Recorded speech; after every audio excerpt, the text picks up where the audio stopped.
Abstruse Beats. Today, I want to talk about writing bars. You might be familiar with those words. People say they spit bars. So, I wanted to talk a little bit about how to approach that, how to understand it, and how to go about gaining bars in your verse. So, what I have here is a song that I had recorded.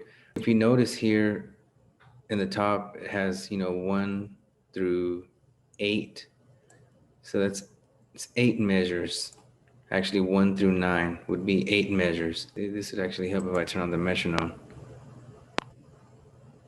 So I have it on, and it's pretty slow. So the reason I'm mentioning that is that's how you can count,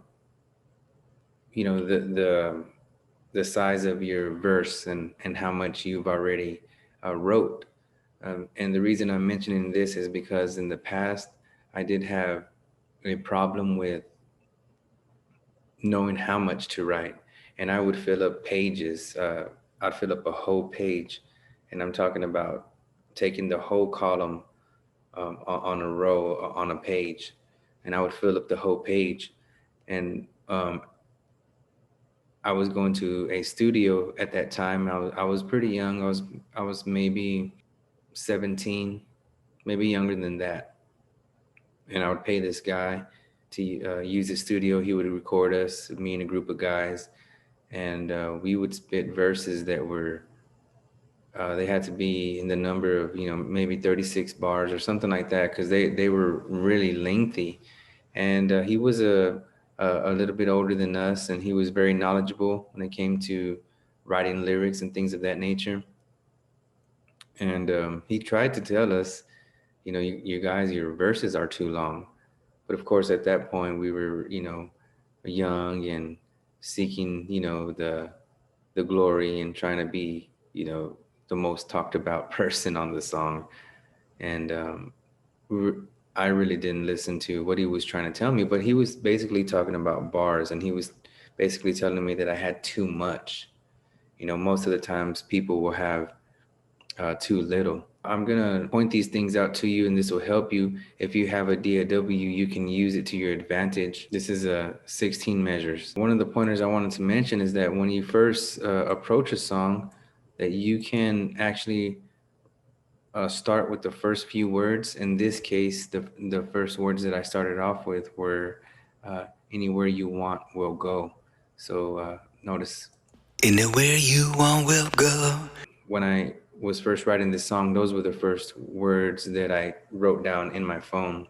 Rather than having to go start from the top every time, you can record just this first piece right here, which was anywhere you want will go. And that's what I did.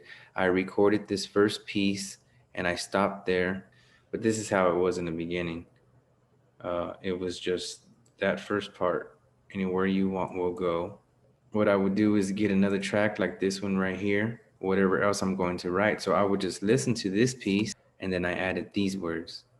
And so that's what you can do. You can just continue to add on pieces, and rather than start from the beginning all the time, um, it'll help you to gain those bars.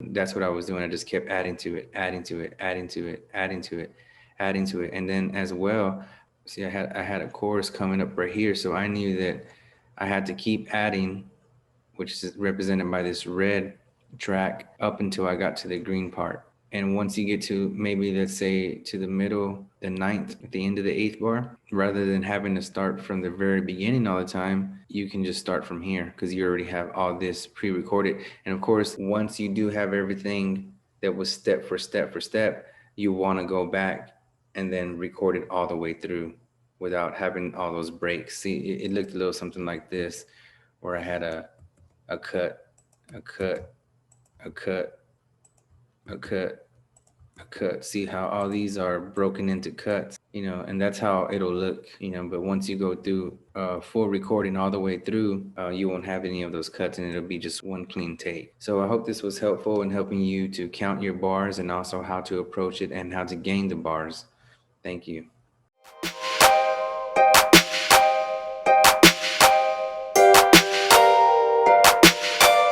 Abstruse Beats.